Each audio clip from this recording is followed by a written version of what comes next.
एक छोटे से गांव में दो भाई रहते थे। बड़ा भाई लालची और छोटा भाई बहुत ईमानदार। उन्होंने एक पुरानी कुनवे के बारे में सुना। कहा जाता था कि इसमें सोने की ईंटें छपी हुई है। दोनों भाई कुनवे के पास पहुंचे। बड़ा भाई फौरन नीचे उतर गया।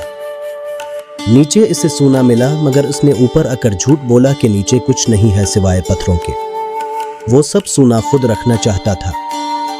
छोटा भाई नीचे उतरा तो इसे सोना तो ना मिला, मगर एक तख्ती मिली। जो दूसरों का हक मारता है वो कभी खुश नहीं रहता। बड़ा भाई रात भर बेचैन रहा और बीमार पड़ गया। इसका सारा सोना इलाज में जाया हो गया। लालच ने इसे कहीं का ना छोड़ा।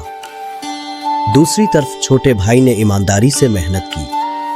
अल्लाह ने इसके काम में बरकत दी और वो पूरे गांव में मुअज़्ज़ज़ बन गया। लालच इंसान को अंधा कर देता है, जबकि ईमानदारी और सब्र ही असल कामयाबी है। जैसा करोगे वैसा भरोगे।